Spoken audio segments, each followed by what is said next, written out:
కామేశ్వరి జనార్దని సురేశ్వరి ఎటువంటి మంత్రలోపం కానీ తంత్రలోపం కానీ క్రియాలోపం కానీ భక్తి లోపం కానీ శ్రద్ధ లోపం కానీ ఎటువంటి తప్పులు ఉన్నా కూడా క్షమించమని చెప్పేసి కోరుకుని కలగదుగా అమ్మవారి దగ్గర వేసేయండి. తర్వాత మళ్ళీ 2 అక్షంతలు వేసి అమ్మ ఇంతటితో మీ యొక్క పూజా కార్యక్రమాన్ని పూర్తి చేసుకున్నాము. పునరాగమనాయచ అంటే మళ్ళీ మేము ఎప్పుడైతే కనుక మిమ్మల్ని పిలుచుకుంటామో అప్పుడు ఇచ్చేసి మేము ఇచ్చే ఆతిథ్యాన్ని మీరు స్వీకరించి మమ్మల్ని అనుగ్రహించు తల్లి అని చెప్పేసి చక్కగా అమ్మవారి దగ్గర వేసేసి మీరు అమ్మవారిని ఏదైతే గౌరమ్మవారిని ఏర్పాటు చేసుకున్నారో ఆ బ్లౌజ్ పీస్తో సహా అప్డేట్తో సహా ఒకసారి పైకి వేసి నిలబెట్టేసేయండి. ఓం కేశవ దేవా కార్యవాణి ప్రమాణ్యాసన దేవనాగ మహిమాశ్యంతే యత్ర పూర్వే సాధ్యాసు దేవా మనోజ్ఞాభ్యుతమభ్యుతమభ్యుమ శ్రీ మహాకాళీ మహాలక్ష్మీ మహాసరస్వతి త్రిశక్తిస్వరూపిణి శ్రీ లలితావతారిక దేవి నమః యథాస్థానం ప్రవేశయామి శోభనార్థే క్షేమాయ ప్రాగమనాయ చ. ఒక 2 నిమిషాల పాటు ఎవరు స్థానం వారు అక్కడే కూర్చోండి. వచ్చే వారి దగ్గరికి అక్షంతలు వేసేసి మీ ప్రసాదాన్ని ఇచ్చిన తర్వాత మీరు పైకి వెళ్ళిపోవాలి.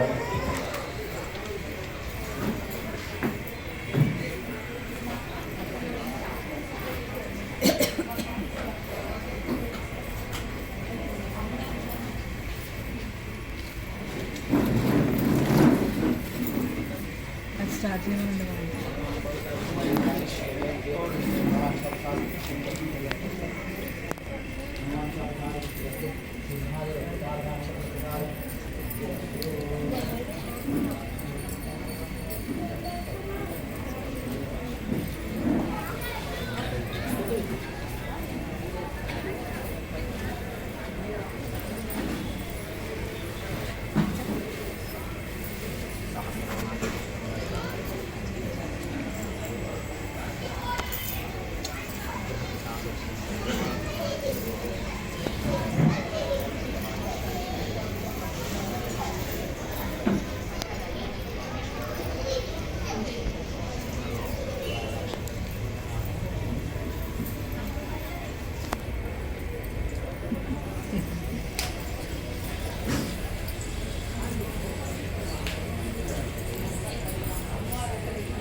That's it.